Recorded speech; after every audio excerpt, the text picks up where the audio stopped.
Okay, great. So hello, my name is Susan Jakulak. I'm the Director of the Education and Child Care Data Archive at the ICPSR at University of Michigan, where the data for the Measures of Effective Teaching study is archived. And as Linda had said, from now on you will probably hear us refer to the study as the MET project for short. That is what you will see that all throughout our slides as well. We are joined today by Dr. Carrie Kerr. Dr. Kerr is the Education, Research, and Policy Consultant for the Gates-funded Measures of Effective Teaching project. We're really lucky to have someone like Carrie with us today who has been involved with many phases of the MET project. She has contributed to different phases since it was conceived, and she's currently leading efforts to compile research results for publication. Dr. Kerr will be giving an overview of the background of the MET project and recent findings. Next, Chris Green from the University of Michigan will be giving an overview of the data that is available for analysis. Chris has been instrumental in trying to help make the data easy to access and understand and organize. So again, we're lucky to have a presentation from him. And finally, Joanna Bleckman will do an overview of where you can find the resources to understand the MET data. And since this is a restricted use data set, she will also be going over the process for accessing and analyzing the data. As Linda said, please feel free to send your questions throughout the webinars because we'll be able to receive and review them. And with that, I would like to turn the presentation over to our lead presenter, Dr. Carrie Kerr. All right, let me try that again. So thank you, folks, for inviting me here to participate in this webinar. I'm going to spend a little bit of time giving an overview of the project, so telling you about the Foundation's objectives in doing the project. I'm going to give a fairly high-level overview of the different types of data that we collected, and then I'll let the team from the University of Michigan provide much more details about that, and then also give some a high-level glimpse into some of our key findings.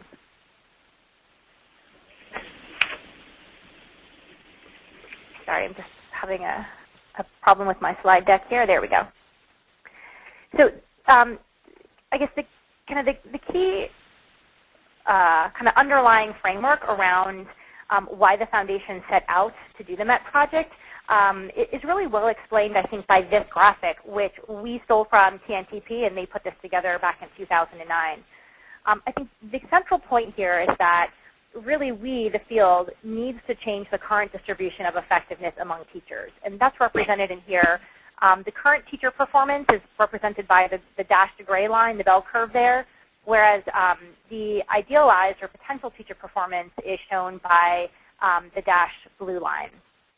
Ultimately, we want everyone who's teaching in the field to become more effective. And notably, we want to close the gap that now exists between the least and the most effective teachers.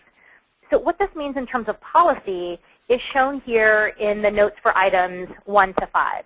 So that has to do with hiring, optimizing the new teacher supply. It has to do with providing effective professional development to teachers.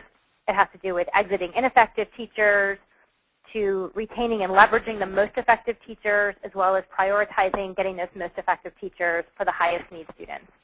But what's not included in this slide, and really is the explanation for why we did the MET project, is that all of these strategies depend on quality measurement. So in other words, without quality measurement around effective teaching, there can be no improvement. The MET project study design really is encapsulated by several key hypotheses and relationships. So we framed it as 3 essential relationships. The first is between students and content, and that we measured with both state tests and supplemental tests of student knowledge. The second key relationship is around teachers and content, and that we measured with a new set of pedagogical content knowledge assessments that were developed for the MET project. The third key relationship is between students and teachers, and that we measured with the Tripod Student Perception Survey. And then all of this was assessed within the context of the classroom using digital video collection. Now, MET's data collection was really driven by the strong desire to produce findings that could help practitioners in the field produce better information on effective teaching. So we asked 2 types of questions. One, statistical, so how well can these different measures identify effective teaching? We're interested in reliability, predictive validity, diagnostic value. The other key question relates to implementation. So what does it take to implement these measures well? We thought about sampling, administration, observer training, how to combine the measures, etc. The MET project was really carried out over 2 school years, the 09-10 and 10-11 school years. We worked with 7 different partner districts. Most of our reports talk about the first 6 districts on this list. Pittsburgh was a partner where we piloted some of our measures. So the vast majority of the more than 3,000 MET teachers came from the other 6 districts. Over 100,000 students participated over the 2 years in some way, shape, or form. We focused on grades 4 to 8, ELA and math, and in the high school, English 1, Algebra 1, and biology. Similarly, the additional partners, this is just a screen that splashes up logos from many of the other partners. There were over 24 different organizational partners, including RAND, the Danielson Group, TeachScape, ETS, of course, University of Michigan, WestET, Harvard Center, Stanford, the New Teacher Center, and many others. So the project certainly could not have been carried out without certainly the teacher volunteers, the district partners that enabled us to work within the districts, and all the great partners shown on this slide.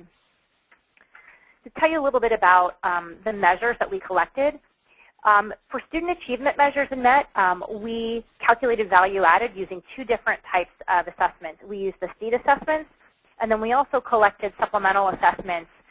We used the Stanford 9 open-ended reading assessment for ELA in grades 4 to 8. We used the balanced assessment in math for grades 4 to 8 math. And then we used the ACT Quality Core assessments for Algebra 1, English 9, and biology. And so using both types of assessments allowed us to analyze effectiveness, not just in terms of improvements on one test. Our student survey measure was the Tripod Student Perception Survey that was developed by Ron Ferguson at Harvard. So this survey really focuses on how students experience the classroom. It provides questions that have been grouped into 7 different categories of practice, and it's administered anonymously. This slide shows the 7 different categories. So Tripod organizes their items into the 7 C's, so these constructs: care, control, clarify, challenge, captivate, confer, and consolidate. Ron Ferguson's research has shown that these 7 constructs exist in his data, and that these really matter to teaching and learning, and that students can reasonably pick up on these different constructs. So for each of the 7 C's, the survey asked students to rate their level of agreement with a series of statements on a 1 to 5 Likert scale. And these are just some examples of the types of questions in each of the different categories. Another key data collection component within the MET project was classroom observation. And this was one of the most challenging parts of the MET project, was really how to carry out multiple structured classroom observations of thousands of teachers in several different school districts around the country, and how to get video that was high enough in both the audio as well as the video components that trained raters from around the country could review and score those classroom observations as if they had been sitting in the classroom. And this is compounded by the fact that for the MET project, we were testing not one, but several different observation instruments. So our solution to accomplishing this was to videotape the lessons using a camera that was created for the project. And then we hired observers who were trained by ETS, who could watch the recordings online from secure servers and could score. To tell you a little bit more about this, for the MET project, we captured videos in both of the school years. We had approximately 2,700 teachers who videoed themselves at least 4 times over the course of the first year, depending on what grade and what subject they taught. Some teachers had as many as 8 video captures over the course of that first year. And aside from researchers, only the teachers had access to their videos. So the teachers could review their videos and submit them, but neither their principals nor anyone else at the district had access to them. And then similarly, a subset of those 2,700 teachers that remained in the study for the second year captured videos. We also have a second set of data, a video collected for the follow-up MET extension project, where we had a subset of teachers who collected video for, a subset of the MET teachers collected video for 2 additional years, and they collected 50 lessons per teacher. And those videos are going to be in a library of practice for professional development and research use but can be linked to the other teacher data and videos collected as part of the original MET project. To tell you a little bit more about the video collection, this just shows for the MET videos what one of the cameras looked like, as well as what observers would see upon playback. So the camera captured a panoramic view of the classroom, plus it also captured what was happening on the chalkboard or the whiteboard. So the picture in the bottom left-hand corner shows an example of what the camera looked like, and in the top right shows the two different views that an observer would see. So they would see the whiteboard, and then they could also see a panoramic view of the classroom, and they could toggle back and forth and kind of shift the camera around as they needed. So within the MET project, we tested 5 different instruments. We actually tested more instruments. We've released findings on 5 so far, and those 5 are shown here. Charlotte Danielson's Framework for Teaching, the Classroom Assessment Scoring System developed by Bob Pianta and others at UVA. Now, those 2 classroom observation instruments are subject agnostic, meaning they're meant to allow one to observe any subject matter that's being taught. We then also looked at Plato, which was developed by Pam Grossman and her team at Stanford, which is a language arts specific. And then we tested 2 math instruments, the MQI, developed by Heather Hill at Harvard, as well as the UTeach observation protocol developed by Michael Marder and others at UT. This slide also doesn't show there were additional observation instruments that we tested. So we have developed for the project an instrument called the QST, Quality Science Teaching Instrument, that can be utilized for our biology videos, and we also scored some of our videos on the National Board for Professional Teaching Standards rubrics. So we have that data, but our team has not yet done any analysis with that. So in general, the classroom observations, all the instruments reflect the same basic structure. So they break teaching into discrete components, and for each define different levels of performance in terms of observable indicators. So this just gives an example of, from the Framework for Teaching, indicators of cognitive challenge for the component using questioning and discussion techniques. And you can see that there's a 4-point scale here from unsatisfactory to distinguished.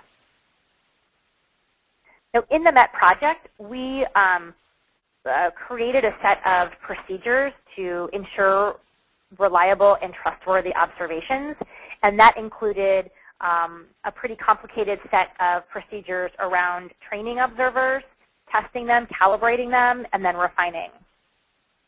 So ETS hired and trained all of our video raters. I think we had just around 1,000 folks around the country, and they were trained using online modules. So that training was pretty extensive. It included video examples for anchor points around each of the components of every one of the instruments that we tested. Raters then had to pass a certification test. If they weren't able to pass that certification test, they were not allowed to rate. Then, throughout the course of their rating, they had to pass periodic calibration tests, which was really a tuning. So throughout the course, a master-coded video score. Video was put into the queue of things they coded, and if they did not match those master-coded scores sufficiently, then they were given additional training, and if they didn't match again, then they were not allowed to rate, so we did have periodic calibration. And then finally, based on the scoring that happened, the instruments were refined, as well as kind of our processes along the way. And just as a point of fact, so this is really, we took very great care with the MET data in terms of the training and the certification and the calibration. The foundation actually, some of the policy recommendations coming out of the project are to have districts follow some of these same procedures, and the foundation, in fact, is creating several tools to support this kind of implementation of reliable classroom observation scoring. For example, creating software packages to assist with rater certification, et cetera. And then finally, there are actually some other measures in MET where the project collected data but have not been analyzed extensively by the project team. And one example is the content knowledge for teaching test. So this was a new assessment developed by ETS and the University of Michigan, which focused on teachers' pedagogical content knowledge. So things like, are they choosing appropriate instructional strategies? Are they able to interpret student responses and student work? We also administered a teacher working conditions survey as well as a principal survey. These also have not been analyzed extensively by the project team, but are part of the longitudinal database. And then finally, one last kind of key data collection or study design element to tell you about is that there was a random assignment condition in the study. So for a large subset of the teachers, we collected data in the second year after having randomly assigned students to their classrooms. So basically, this procedure, what happened was that principals created rosters for each class, and then the rosters were randomly assigned within a grade and subject to teachers in the study who were qualified to teach that particular grade and subject. So our goal was to see to what extent the measures could indicate effective teaching even if the students were assigned randomly. So let me conclude here by talking through some of the key findings of the study. So the first key finding to highlight really answered our primary question, which is, can you reliably measure effective teaching with a combination of measures? And the answer from the MET study is yes, we can. So we found that a combination of measures does pretty well at identifying effective teachers, even when students are randomly assigned. So this graph shows the MET sample, where each dot represents 5% of the teachers in the sample. And the line is the line of perfect prediction. So if our prediction of effectiveness was perfect, the dots would fall on that line. And what you can see is that we're pretty close. Another interesting thing to note here is the real grouping. There's just a great grouping of teachers towards the middle. So there's one group that's kind of far out in terms of outperforming and one group that's to the far left in terms of underperforming. But there really is a pretty good grouping of teachers towards the middle. To tell you a little bit more about what happened when we combined our measures, we looked to see how well combined indicators could indicate effective teaching. And we found that combining the types of measures we tested far outperformed more typical indicators such as teacher experience or having an advanced degree when it comes to predicting differences among teachers' effectiveness. So just to give an example, if you look at state math and look at a number of years of teaching experience, the net difference based on more or less experience here, we tested 3 years or less experience versus 12 years or more, is 0.5 months of learning. Whereas looking at a combined measure we created that included results from student surveys, the framework for teaching observation scores, and value-added measures on the state test, was able to predict or show it was 8.6 months difference between the top quartile and the bottom quartile teachers. And this pattern held true when we looked at ELA as well. To tell you a little bit more about the composite measures, one of our goals was really to think about the trade-offs associated with different weighting schemes to be able to provide some recommendations to the field about how to combine various measures into one metric around teacher effectiveness. So we think this is really essential. Because we think that what you measure and how you weight different indicators really sends strong signals about what's valued. So ultimately, the MET data didn't show or suggest that a single right answer was there for how to assign weights. So instead, we presented 4 different models that we tested. And that's shown at the top part of the slide in the 4 different pie charts. So model number 1 is where we weighted for maximum accuracy and prediction using the gains on the state test. So there you see that the value added on the state test ended up being 81% of the weights. The second model is where we placed 50% of the weight on state test results, with a quarter going to student surveys and a quarter going to observations. The third with equal weights, so a third for each of those 3 components. And the fourth was 50% on observations with a quarter on student surveys and value added. Now the bottom half shows the correlation with state test gains and reliability if you compare the 4 different models. So ultimately what we found was that each model has strengths and weaknesses when it comes to reliability versus looking at a correlation with higher order tests, et cetera. So our recommendation to the field was that allocating somewhere between a third to a half of the weights in a composite measure going to student achievement measures was sufficient to predict a teacher's impact on future students' growth without placing undue weight on any single measure.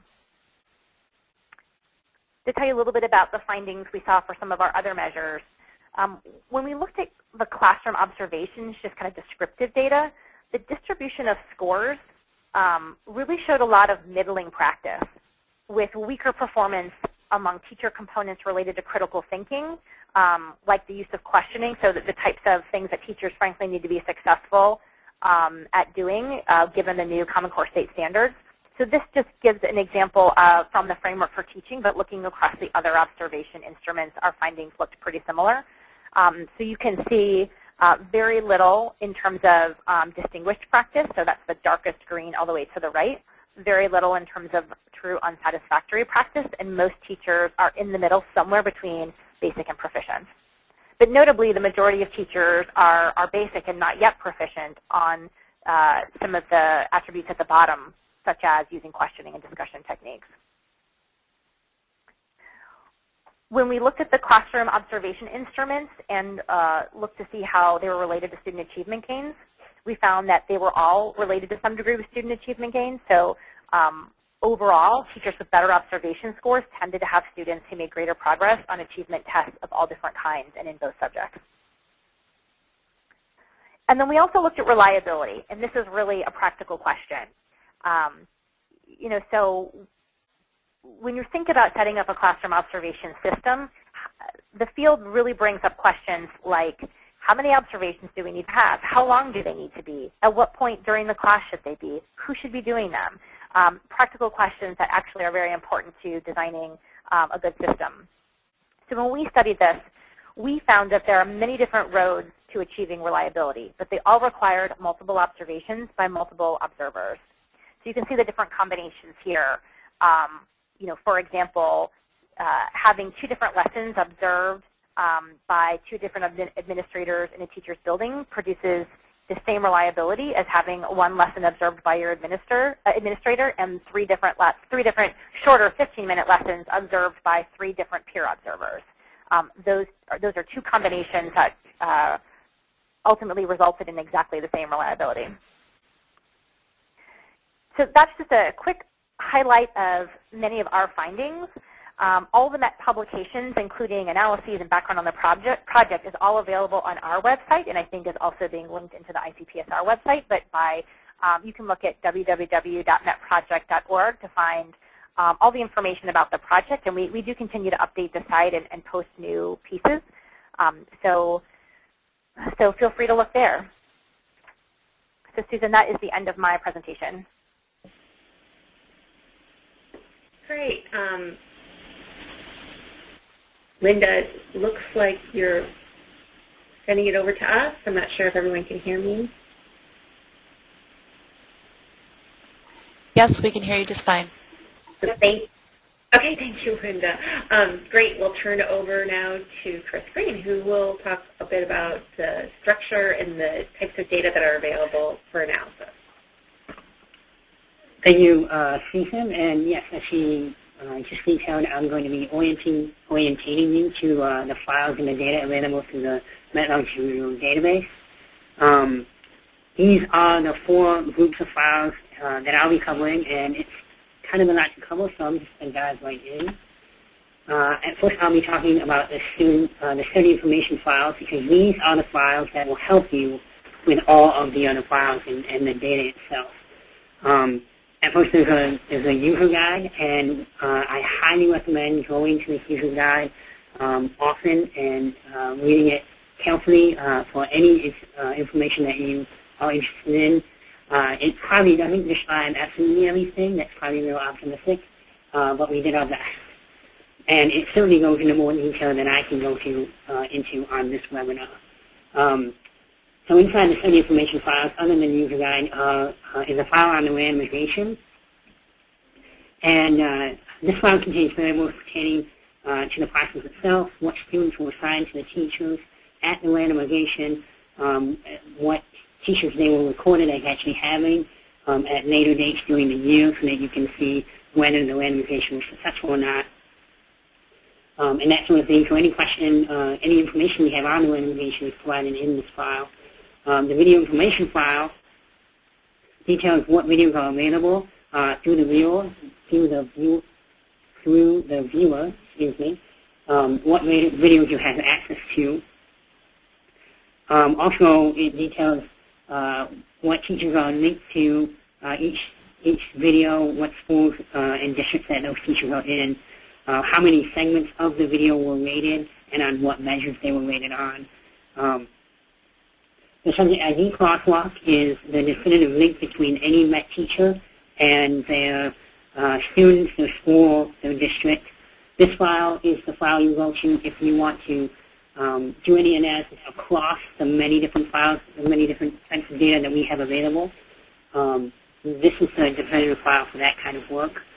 Each of the data files that we have available have IDs in them, but they might not have the ID that you need, especially if you're doing analysis across different levels of analysis. And so this is the ID crosswalk that'll help you with those. Next is teacher demographics files, which is pretty much, as the name implies, it's just demographic information on the teachers themselves. I only talk briefly about the videos because Joanne is going to talk more about these later on. I just want to point out the number of videos available and how many teachers that they cover, and convey that these are not, as you might catch from Carrie's description of the video taping process, these are not all the videos that were captured. They are limited by the number of teachers who consented to have the videos available for secondary analysis, and then the video quality of the videos themselves. If the video was out of sync, or the audio wasn't there, or the video was of bad quality, they did not make it into our supply. Finally, there's a couple of different ways in which the videos, a couple of different displays for the videos, which Joanna will show you examples of, in which actually Carrie had a clip of in her slides.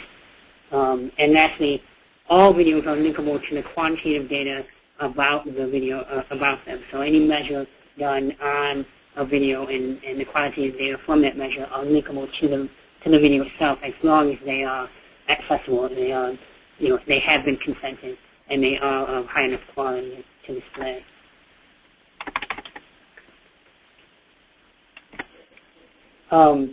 Now we're going to talk about the types of quantitative data available through the MET LDB, and Carrie went over this a little bit, but I'm just going to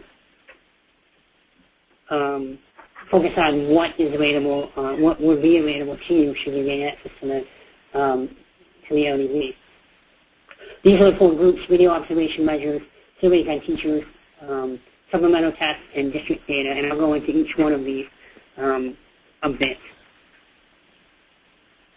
Excuse me about that. Okay. Yeah, so the video observation measures, as Terry described a bit, we have 5 main video observation measures available for both use in the project. These are instruments used by raters who coded the videos while watching them. The user guide goes into much more detail about the intricacies of each one and what videos they measured and what time points in the videos, that kind of thing. So please go to the user guide if you need more information on these. Currently, we only have 1 subsample of video observation measures, the UT observational protocol listed on your screen now. The teacher surveys and assessments. We have 2 surveys filled out by the teachers themselves, the web survey and the working conditions survey. 2 surveys about the teachers but filled out by others, the principal survey and the student perception survey that Carrie described in more detail. And I'm sorry, this is coming up. Yeah. We have 1 teacher assessment, the content knowledge assessment that Carrie described a bit of, and 1, the survey of enacted curriculum that which describes the curriculum that, or does a content analysis of the teacher's curriculum, as well as the state standards and supplemental assessments. Speaking of supplemental assessments, there are 3 supplemental assessment files or types of data available in the LDB: the ACT, the BAM, and the SAT-9, all of which Carrie described a bit earlier. There's also district-wide data available. I'm actually just going to skip past the slide because I'll go into more detail about this right at the end of my section. I'll just say here that there are test scores for math and English, and then variables derived from those test scores. They're actually the scaled test scores, not the actual test scores themselves. The last long section of my talk is the organization of the quantitative data files. And so what I just described to you were the different measures that are available, and now I'll be talking about how they're organized in the LDB, in the longitudinal database, when you get access to the data. There are three main groups of quantitative data: the core, the base, and then the district files. I've also included a number of slides that list out each item available in each of the groups, but I'll just touch on those briefly. And you can use these slides as notes if that's what you wish. What I want to focus mainly on are the differences between the different file groups. Again, the user guide, I'm sorry to keep harping on this, but the user guide is the place to go for more detail about these different groups and more explanation of them than I will be going into. The first group, the differences between the groups, though, the core data files contain a crafted sample of teachers to make it easier to do a longitudinal analysis. As you can see here, it's not every teacher in the MET study. It's teachers in year 1 or in year 1 and 2, but not teachers in who are only in year 2 of the study.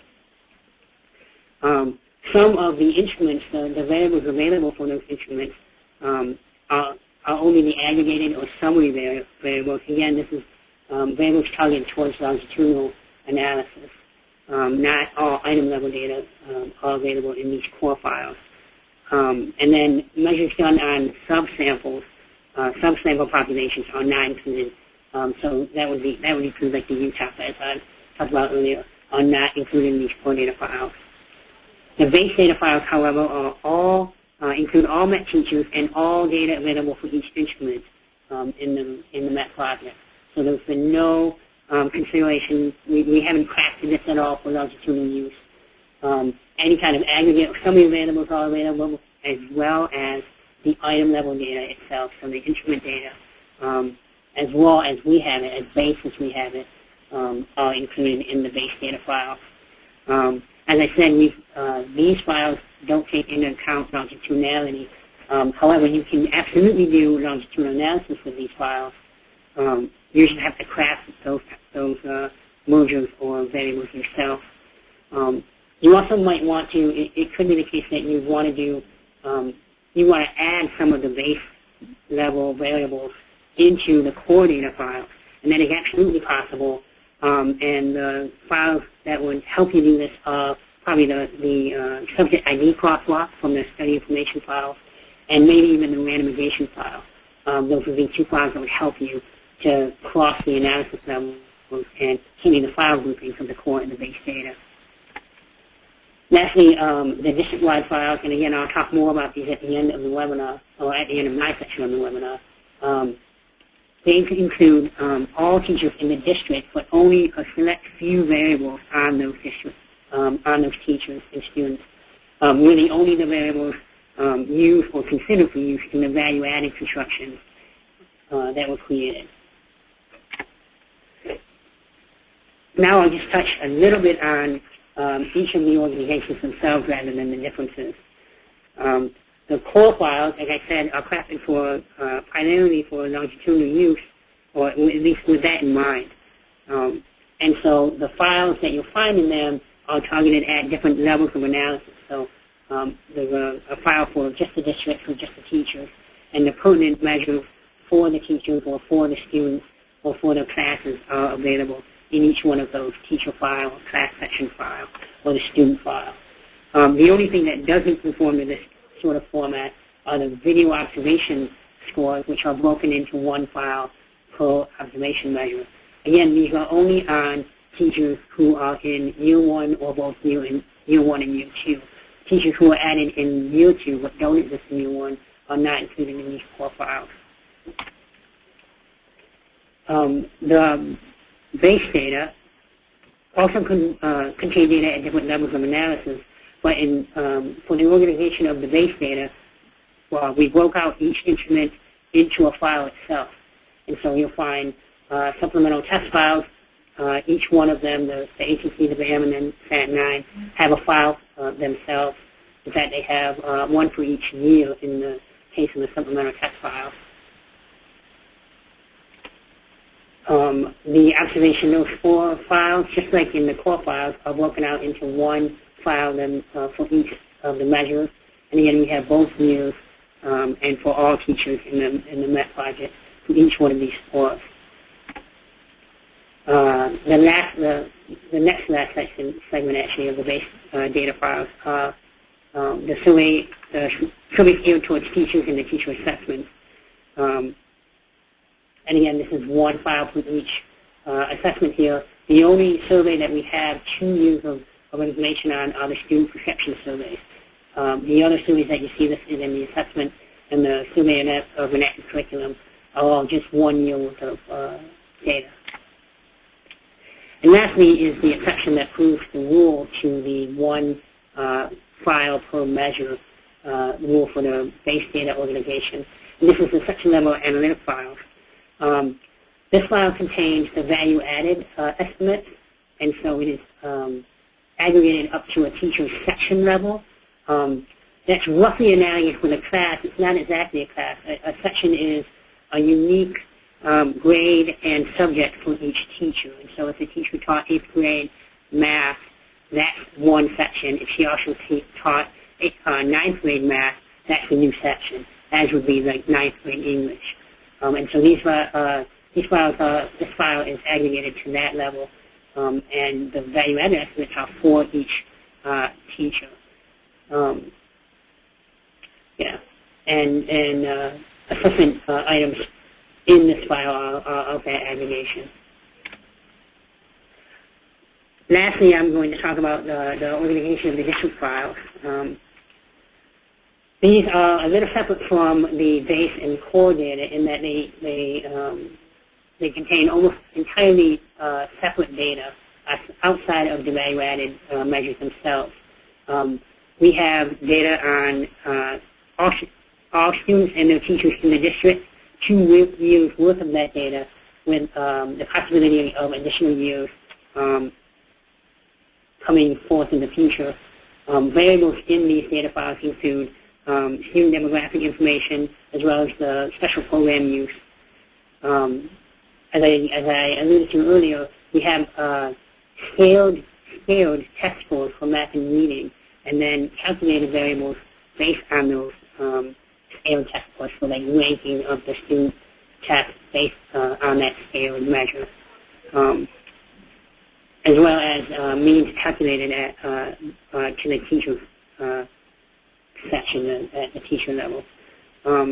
Also provided are the actual SAS code used to create the value-added estimates that you can find in both the core and the base data.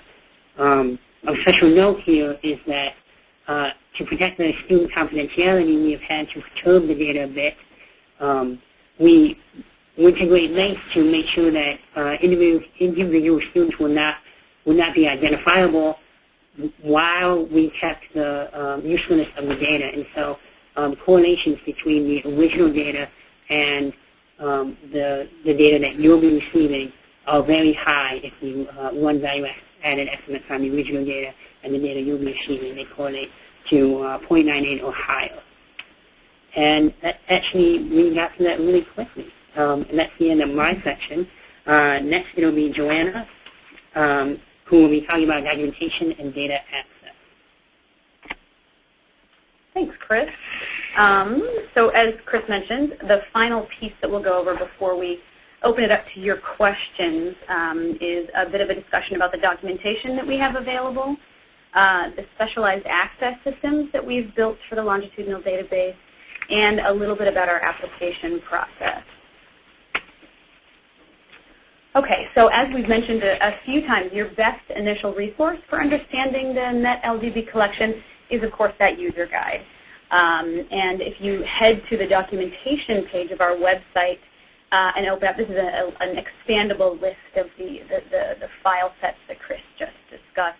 And if you open up the study information file list, the first document is the user guide. So you can download that immediately. It will offer an overview of the MET project. It will describe research questions and policy issues addressed by the MET study. It provides a thorough description of the core files and the base files that you just heard a little bit about. It includes sampling information, descriptions of instruments and measures, also descriptions of video scoring procedures. And finally, it includes tables indicating file content, video availability, ID structure, and other elements of the study and data files. So we'll say it one more time, the user guide is a wonderful place to start to understand this collection. Joanna, can I butt in just because we got a question that's relevant to this area right now? We got a question from a user about whether there's information available, or for someone in our audience, about whether there's information available to be able to link across the different types of files. And Chris, correct me, I think that one thing, not only would they find the user guide helpful, but right here, the subject ID crosswalk would be something that would be really valuable. Right. There's also an appendix in the user guide, Appendix A, that talks about merging files in the LDB, that are available through the MET LDB. So yes, there should be additional information to help you both analyze across different levels of analysis and merge different files that you have available to you. Yeah. Sorry to interrupt. No, it seems like a perfect time to answer that question. Yes, thank you for that question. I'm glad that we got that bit of extra information in here. So in addition to the user guide, we have code books available for download right now that correspond to each of the data files currently available in the LDB. We also have many of the instruments available for download. So our hope is that these resources will serve you well not only as you conduct your analyses once you've gained access to the data, but also as you prepare your data use agreement applications to gain access, which I'll talk a little bit more about in a few minutes. In addition to these resources, you saw some additional resources on the metproject.org website maintained by the Gates Foundation. Carrie showed that to you a few minutes ago. We have many of those linked on our website as well, including MET project reports and papers describing research already completed with the database, including the most recent paper culminating findings from the MET project's 3-year study. All right, so I'll move on to a brief description of our specialized data access systems that I mentioned. As you've heard, the MET LDB is restricted from general dissemination. This is to protect student and teacher confidentiality and district confidentiality. These data are very sensitive and disclosive. So the videos have, of course, faces and voices, local markers such as sports teams, et cetera. The quantitative data has, as Chris mentioned, district-wide demographics and achievement data. So we have added an extra layer of security to these data. But in order to provide broad access to the data and still protect the respondents, we have created 2 specialized data access systems. So the first is the VDE, the Virtual Data Enclave. What is it? It's a virtual machine launched from your desktop machine. So if you have ever logged into a colleague's machine across the hallway, across the state, across the country, this will feel familiar to you. If you have ever worked from your home computer and logged into your work computer, this is very similar, except that this is a virtually created machine. It does not physically exist anywhere. It functions just like your local machine, but with restrictions on what can enter and exit the environment. You cannot pull data files out and put them on your local machine. You can't email files from the environment. The VDE includes a full suite of statistical packages and other software that you're used to using. And in a minute, I'll show you the list of the primary software packages that you'll probably be interested in. But first, I'm just going to show you a quick screenshot of the Virtual Data Enclave. So you can see at the bottom here that there's 2 taskbars. The lower one is my laptop, so that's my physical laptop at work. The rest of this is the virtual environment with its own taskbar, its own start menu, Windows Explorer, etc. So this should look very, very familiar to you, and it should be a seamless transition from operating in your own environment to operating in the virtual environment. You can easily toggle between these 2 environments also. So I I quite often work in this environment, and I can toggle between my email and the environment or documents outside. So this is the list of the most interesting software that we have available in the Enclave right now. It includes, of course, the Microsoft Office suite, most of the most popular stats packages, SPSS, SAS, Stata. We've recently added HLM, M+, and WinBugs to the environment. So that's the VDE. The second secure system that I'll give you a little intro to is our secure video player. So the secure video player allows you to stream all of the available MET videos that Chris mentioned. Again, there are over 11,000 consented and quality-checked videos available for viewing to approved researchers. You can select individual videos by entering their session ID. You can enter it into this box right here, or you can filter based on subject and or grade, period, is that right? Yes, and capture year, so year 1 or year 2. As Chris mentioned, the quantitative data includes a data file that lists all of the MET videos, flags the ones that are available to you for viewing, and provides the session ID that can then be input into this player so that you can select the ones you're interested in. So this is just a quick snapshot of the video player. This is a video that has been approved for public viewing, so I'm not violating my own restricted data use agreement here. Again, I think Carrie covered this a little bit, but so this top image is a result of that 360-degree fisheye camera. So you're seeing the entire classroom in this top view, and then a simultaneous board view down here. These two videos are always in sync with one another. Our programmers have gone to lengths to ensure that that is the case, so you don't have to worry about keeping them in sync. Underneath this simultaneous board view, I don't have a picture of it here, but if available, we will also have static images of artifacts from the class session, such as handouts, other board shots, things like that. The secure video player allows users to select specific time points, to pause, fast forward, rewind, etc. So you have good control over the videos that you're watching. Okay, so I will switch gears here and speak just a little bit about the application process and the requirements. Since the LDB is restricted from general dissemination, we will require that eligible researchers have a terminal degree, so a PhD, a JD, etc., and hold a research position at a university or research institution. The requirements for application include providing to us, to ICPSR, a research summary, IRB review documentation. We ask that you secure a signature from an institutional representative at your university, and that is someone who's been delegated the authority to enter your institution into legal agreements and contracts. We ask for contact information for everybody on your staff, and then there is a $500 access fee. That accommodates up to 5 researchers on your team, including the primary investigator. Additional users will be $250 each.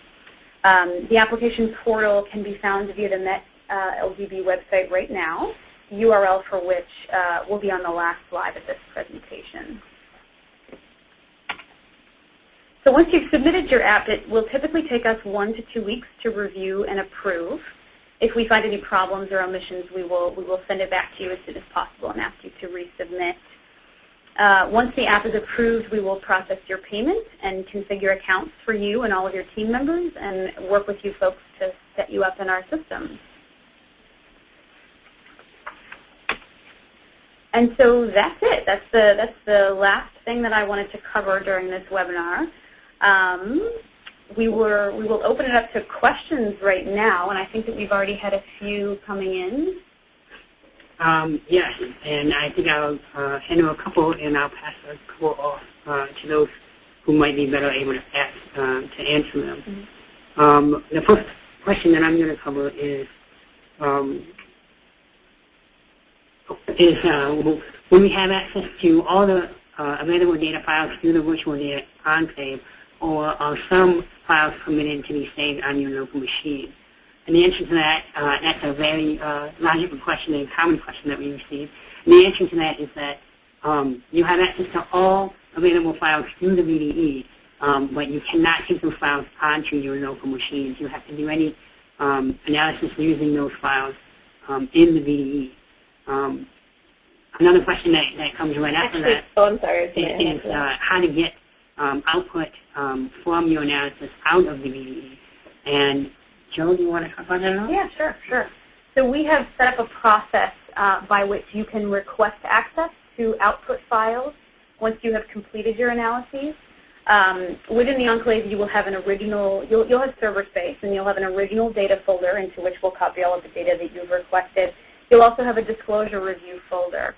And when you have completed your analyses and you are ready to pull out either a journal article draft or output that you would like to include in your article, you can place those items into the disclosure review folder, and ICPSR staff will vet them. We have specific vetting criteria that we will use, and there is currently more information on that on our website, and there's more forthcoming. But once those have been vetted, we will email the files to you that are acceptable for use outside of the Enclave. I just want to add, this is Susan Drecklich, I just wanted to add to the explanation of why the files are only available through the Virtual Data Enclave. And as a reminder, this is a this project is just imagine the set of partners, for example, on the slide that Dr. Kerr presented. This project is a pretty large project that took a lot of cooperation across schools, principals, teachers, districts, in very many different types of data, including videotaped recordings. And so it's considered a very, we're taking data security very serious for this, and currently you can only access the quantitative data files and the video files through secure means.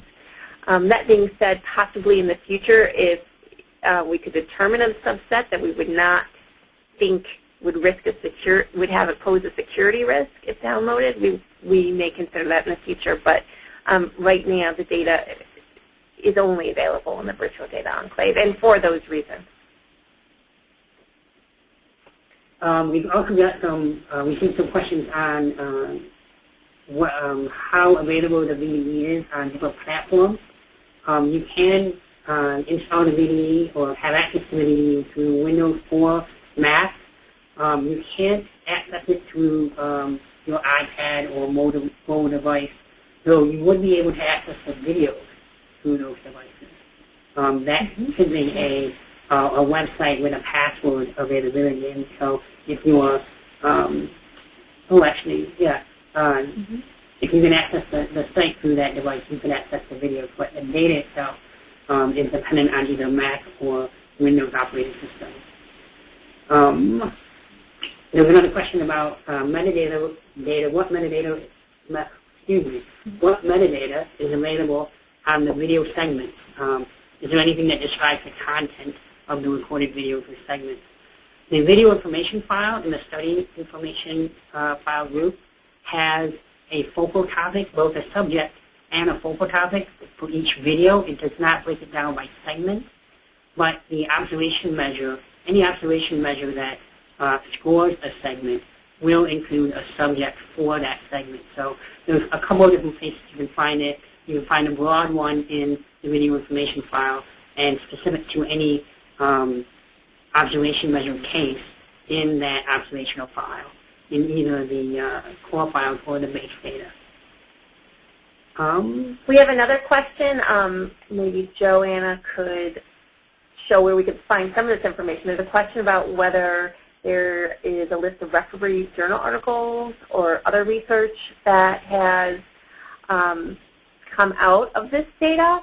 And certainly one place we would direct you to is to look at, go to the MET project itself at the Gates Foundation, the website that Dr. Kerr had indicated. Also, part of our efforts, as we can collect any research information that has come out of the project, we will likely be including it in a library of resources that we'll be creating that will go along with the data.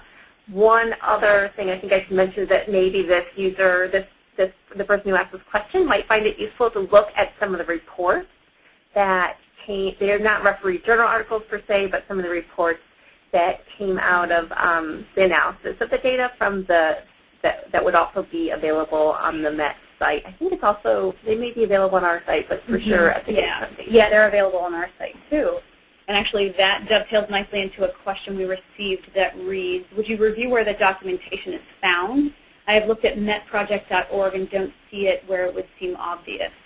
I have found it on metproject.org. I will also just scroll back up to this slide. So this is the Met Longitudinal Database website, which the URL was on that last slide.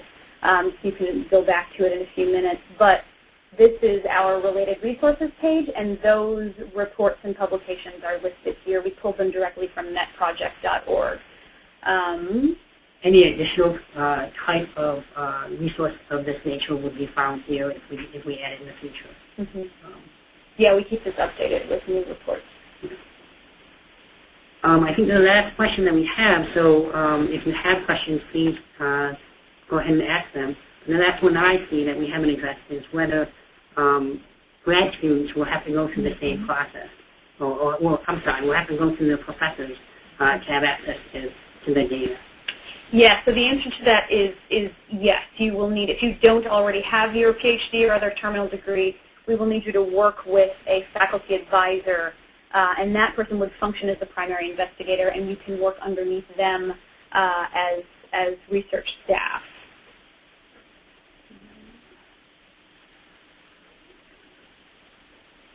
So we have another question here that reads, are we permitted to put our own data files that we may create on the VDE to then merge with the secure data?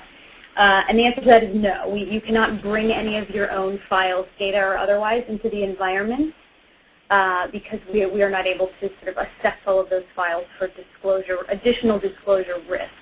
However, I believe people could upload their programming files. Right, you can actually code. Thank you. Your program code can be uploaded. Absolutely. No new data because of disclosure concerns. Yeah, thank you for that clarification. We do allow folks to upload their staff code, their SPSS code. Thanks. And the last question I see, which actually is a great question to end on, is a question that says, I noticed that this webinar is being recorded. Where could we access the recording after this session?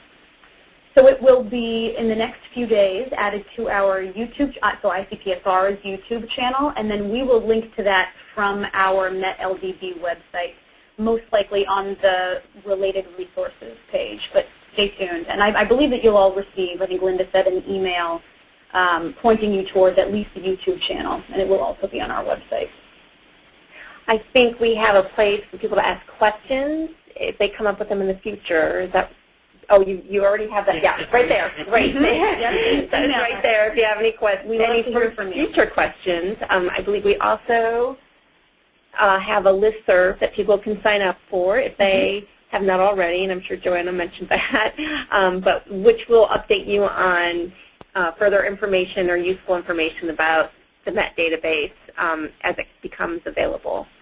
So I think with that, thank you so much for participating. Thank you so much, Dr. Kerr, for